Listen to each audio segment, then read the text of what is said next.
One of the things, of course, when I was reading through it and I mentioned it in a couple of notes of mine, the stark comparison with two intersectionalities, Iraq and Iran. What happened with Saddam Hussein, in a way, with all of his negative contributions, but as a sovereign leader, the way they supported him for a period of time, and then they took him out as a sovereign leader, and then took them to the US courts, as if US courts are some universally moral high grounds of judgment, where if a court Hmm. makes a certain judgment, that is binding to all in a moral hierarchy.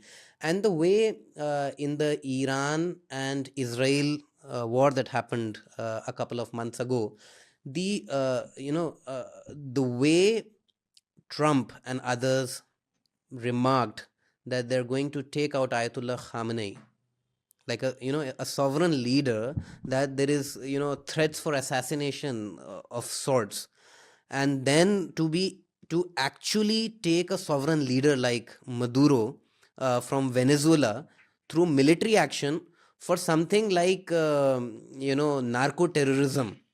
So I want you to also expand on this idea of drugs and terrorism, and in a way, how much is it justified, because United States has its own borders.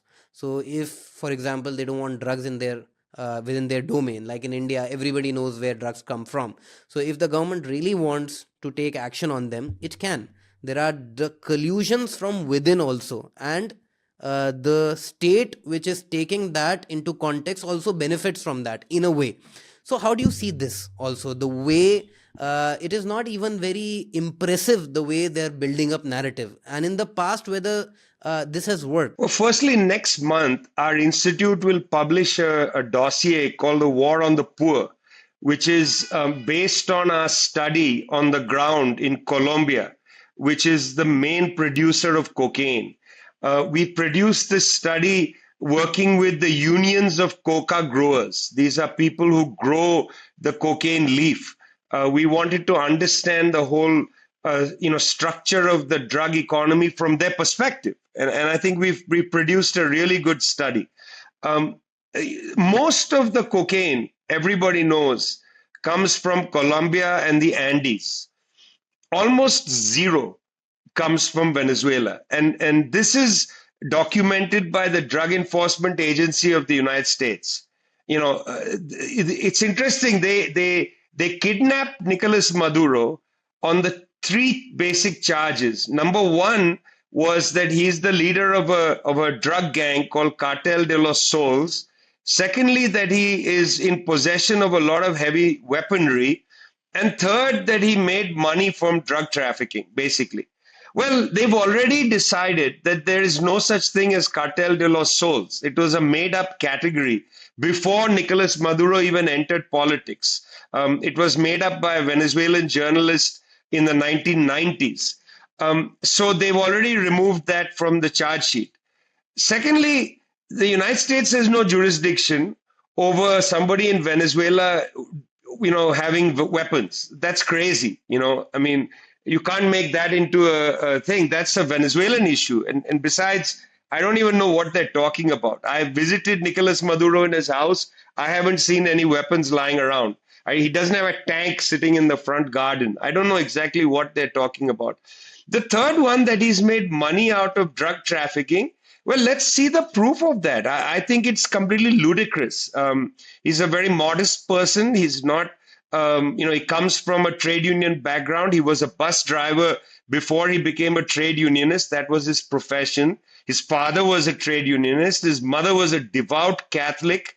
This guy is not corrupt in that sense. He's not personally corrupt. Now, when you sanction a country and you sanction the public sector, the state is not going to be able to do lots of things. So yeah, all kinds of corrupting things happen in a sanctioned country. That's what happens when you sanction a country. So I don't doubt that there'll be all kinds of channels by which commodities enter Venezuela, smuggling, this, that, and the other. That's a consequence of the sanctions regime. that's not a consequence of personal corruption. You look at all countries sanctioned, Iran, etc. They all have all kinds of mechanisms to trade their oil, to get some goods and services into the country, and so on. That's the nature of trying to go around the suffocation of your economy. So the charges against Nicolas Maduro are completely ludicrous. It makes no sense to me, frankly. I mean, again, the charge sheet was written by a child. I mean, there was a statement saying when he was in the National Assembly, he trafficked loads of coke. Loads of coke. I mean, that language doesn't belong in the charge sheet. You have to give me some numbers. How many grams? How many tons? What is loads? That makes no sense. It read like a charge sheet driven, written politically, not written legally. What was the actual evidence behind this? Okay, so that's that. But let's come to something closer. In fact, heads of government have been assassinated, have been taken out for the last 70 years. I mean, Patrice Lumumba was killed by British Belgian intelligence in 1961. Thomas Sankara was taken out in Burkina Faso in 1987. Chris Hani was killed in 1993, I think, or 1992, December 92, right before the apartheid state was formally dismantled in South Africa. I mean, we have lists and lists of people who we know have been assassinated because the CIA has informed us after the fact that they did it. They've overthrown countries by coup for generations now. I'm talking to you from Santiago, Chile. The president Salvador Allende overthrown in a coup and in a sense assassinated. In September 11th, 1973. Just basically walking distance from where I'm sitting. So the point is that this idea of the immunity of heads of state and so on is not granted by the imperial power. They take out whoever they want to take out. And they've been doing it.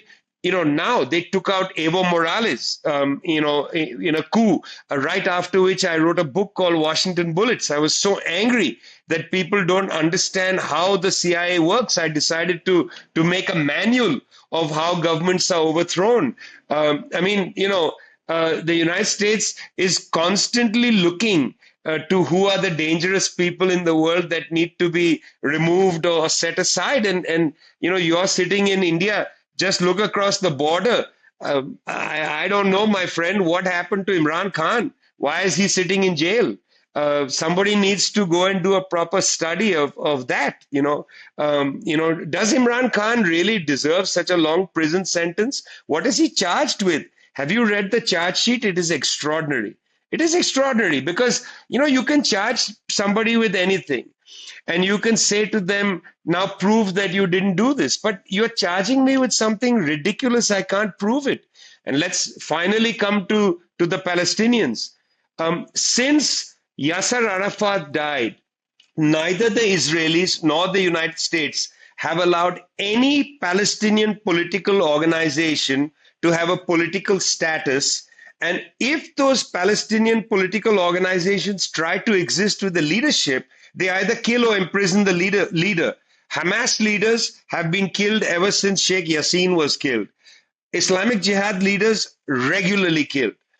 Popular Front for the Liberation of Palestine leader Ahmad al-Sadat has been in jail for 23 years, in Israeli jail for 23 years. Marwan Barghouti, the leader of Fatah, the most popular Palestinian leader, has been in jail for almost 24 years. So they have decapitated Palestinian leadership. This is treated as normal, because they say all these groups are terrorists. So the Palestinians then are not entitled to a politics. I mean, this is, in a sense, what has also happened to a number of Muslim leaders in India.